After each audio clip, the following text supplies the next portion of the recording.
안녕하세요. 충남 공주에 사는 그림 그린 여자 김영주입니다.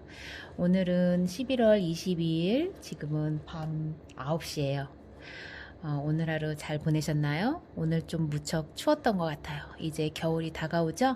이제 겨울이라 해도 손색 없을 만큼 추위도 오고 쌀쌀한 바람이 이제 정말 가을이 떠나가고 있는 듯한 느낌이었답니다. 오늘은 새 책을 갖고 왔어요. 가슴뼈 하나 빼내듯 떠나보낸 사랑, 양소연 시집. 제가 이번에 시집의 그림을 표지 그림으로 함께하게 되었습니다. 도서출판 도훈. 코스모스에 관한 시 내용이 있기 때문에 아마 의뢰를 하셨던 것 같아요. 그래서 제가 함께해서 너무 기쁘게 생각하고 있습니다. 양소연님께서는 제가 이제 아직 뵙지는 못했지만 저에게 책을 보내주셨는데, 덕성여대 국어국문학과 졸업하셨고 현재 중학교 교장선생님이시네요. 여기에 제 그림 작가라고도 되어 있어요.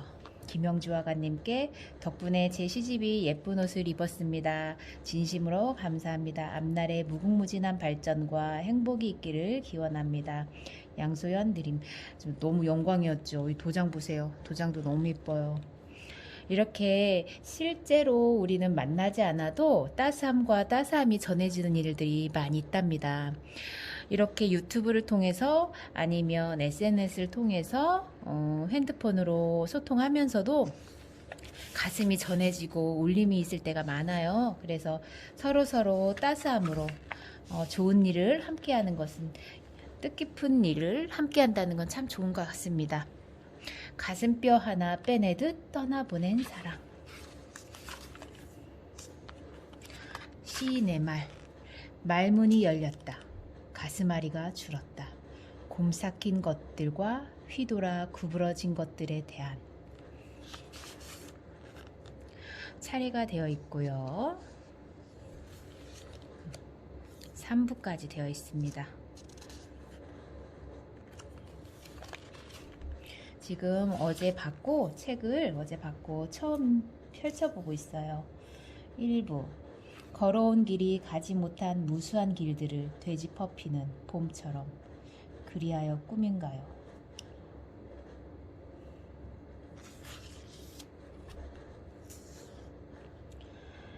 최소한의 뼈와 살집으로 만들어진 그는 낯선 나라에서 온 거인과 같은 모습으로 자신의 발바닥만한 공간에 붙잡혀서는 무릎을 꿇을 수도 없고 주저앉을 수도 없는 엉거주춤한 자세로 긴 명상 끝에 얻어낸 우리가 어디에서 왔는지 어디로 가는지에 대한 해답을 가장 짧은 노래로 망치질하듯 한숨 섞여 흥얼거린다.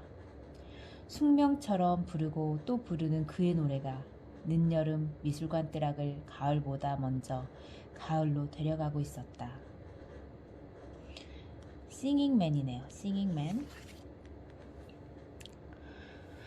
아버지, 제 꿈은요. 아버지, 8살 제 어린 꿈이 뭐였는지 아세요?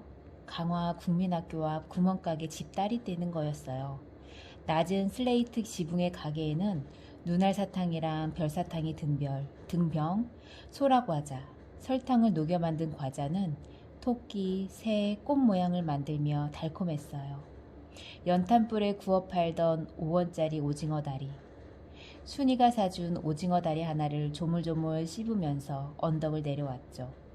구수하고 짭조름한 그 맛. 10원만 주세요. 네? 아버지 5원만 주세요. 묵묵부답의 아버지.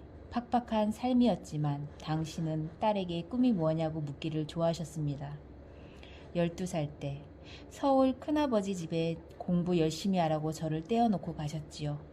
건넌방 기둥에 붙여놓은 아버지의 11계명이 제 꿈이 된 것일까요? 남이 걸을 때 뛰어야 한다. 남이 한 걸음 걸으면 넌 2걸음 걸어야 한다. 아침잠이 많은 나는 11계명을 외우며 눈을 비볐어요. 밤에 베갯닛을 적시며 잠들었어요. 조심스럽고 어른스러워졌어요. 이순이 되었어요. 3월의 찬기가 감도는 당신의 무덤에 무릎 꿇고 손을 모아봅니다. 아버지, 제 꿈은요, 더 이상 꿈꾸지 않는 거예요. 오냐, 애썼구나. 얘야, 고맙다. 걸어온 길이 가지 못한 무수한 길들을 되짚어 피는 봄처럼 그리하여 꿈인가요? 손바닥에 내가 좋아하는 제비꽃을 심어주시네요. 아, 아버지. 펌프의 잔상. 빨래 바구니에 담긴 손수건처럼 눈물, 콧물, 자국, 말라붙은 동네. 철옷 입은 기사처럼 버티고 서 있던 그는 누가 와서 물을 부어주기 전까지는 항상 목말랐을 게다. 메마른 목. 속이 타들어가던 시간도 태반이었을 게다. 누군가 마중물을 부어주면 쿨럭쿨럭 고맙다는 인사로 가슴에 차 있던 아픈 소리 토해내고는 깊은 웅덩이의 물을 끌어올리며 하얗게 웃어대곤 했는데 전생의 업이었을까. 팍팍한 가슴을 부여잡고 있다가도 목젖을 젖혀가며 물을 퍼올리는 평생의 노동. 미장원 라디오에서 저녁 같은 교향곡이 흘러나오면 뛰놀다 시커매진 얼굴을 닦으며 고무신 자국으로 검게 새겨진 발등, 수줍게 내밀던 아이들 따라 어깨춤을 추며 건너온 세월. 봄이면 그저 건너편 방직공장 담벼락에 남모르게 냉이꽃이나 피고 지던 꽃씨 하나 뿌릴 겨를 없던 마을. 웃음도 한숨도 사라진 낡은 수건 같은 골목에 녹슨 물음표 하나 여전히 남아있다. 20살의 첫 집. 친척집 파숙밥을 먹다가 대학생이라고 처음 얹은 자취방. 사육신 묘지를 뒷마당 삼아 산꼭대기에 11평, 11평 시범 아파트. 키가 크고 금방 쓰러질 것처럼 서 있던 성냥갑 같던 아파트. 어머니, 주머니, 돈만큼의 크기와 낡기. 느닷없이 생쥐도 튀어나오고 골목골목 어두운 밤에 찾아오르다. 사람 그림자만 보여도 자지러지던 방 두 칸에 연탄 부엌 하나. 멀리 한강자락이 보이고 그 강을 끼고 새로 지은 빨갛고 파란 빌라들의 도도한 지붕을 엿보며 살았다. 20살의 첫 집. 단발머리를 처음으로 기르고 내가 누구인지 모르고 자라왔던 시절을 끝내고 내가 누구인가를 찾느라 다시 겪었던 호된 사춘기. 오래도록 홀로 앓고 있을 때 문을 두드려 주던 친구가 있었던 갓 씻은 아이의 비누 냄새 같던 시절.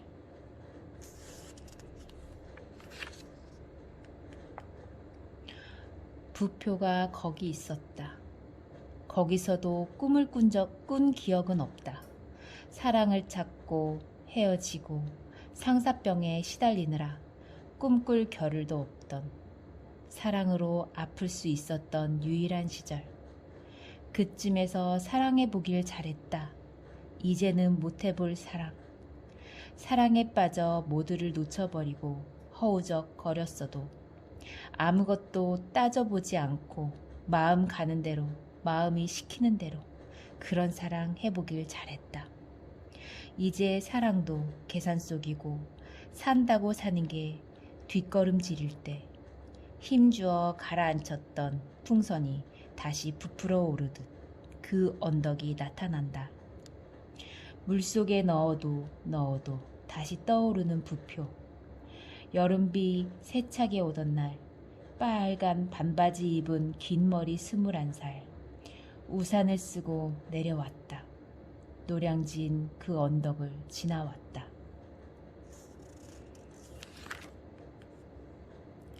윤중로의 봄.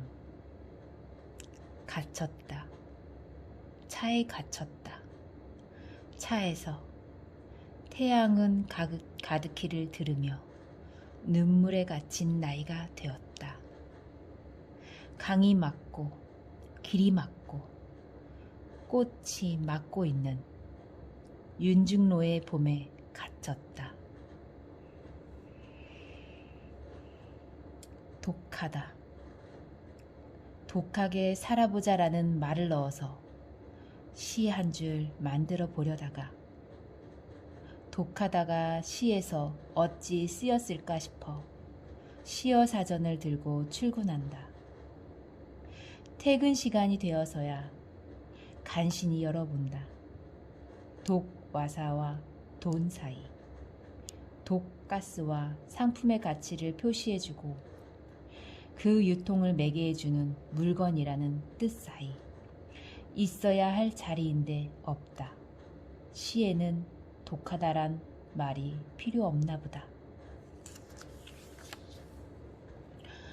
쑥랭. 밤 12시 귀신이 오는 시간. 할아버지는 문턱을 점잖게 넘어오신다. 떡이랑 전이랑 맛있게 드시고 쑥랭을 찾으신다. 바닥이 내비치는 맹물 한 사발에 티끌 하나 없는 흰쌀밥 한 숟가락 말아 드시고 절 한 번 더 받으시고는 회오릿바람으로 대문을 나가신다. 대문이 삐걱 닫히기도 전에 우리 손녀딸 어디 있니 어디 있니 알록달록 사탕도 아니고 달콤한 식혜도 아닌 아무 맛도 없는 쑥랭을 할머니는 누가 먼저 마실세라 한 사코 내게 주셨다. 쑥랭을 마시면 겁이 없어진다더니 애먼 공부랍시고 부모 떨어져 사는 울보에게 세상 겁내지 말고 살라는 당부셨을까? 속이 더부룩하면 나는 냉수에 밥을 말아먹는 습관이 있다. 말갛게 가라앉은 흰 밥풀, 하얀 감초, 할아버지와 나눠 마시던 담담한 의식, 그 무색 무취의 맛이 몸속에 가라앉는다. 할머니 괜찮아요. 어둠 속에서 뭉클거리며 움직이는 것들, 마른 밤하늘을 가리며 오는 벼락도 이제 무섭지 않아요. 저는 버드나무가 되었어요. 잘리고 꺾여도 또 잎이 나요. 잎 뽑기. 헌 잎 뽑고 새 이자리 마련하는 날. 아가 두려워 마라. 아버지만 믿거라.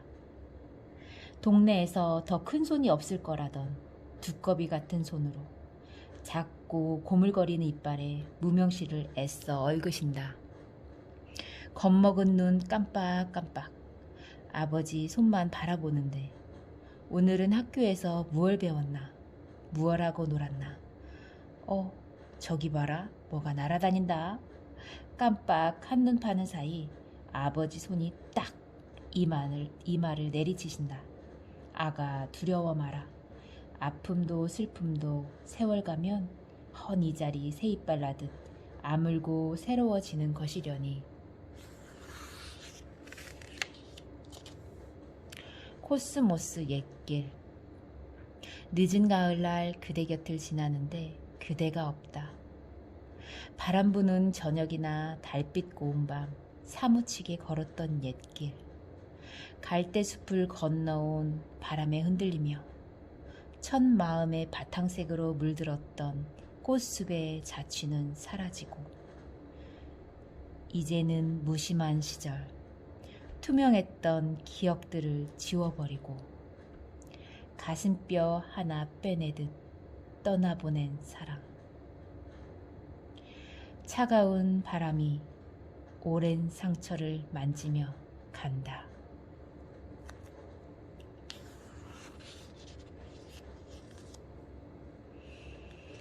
콜로레.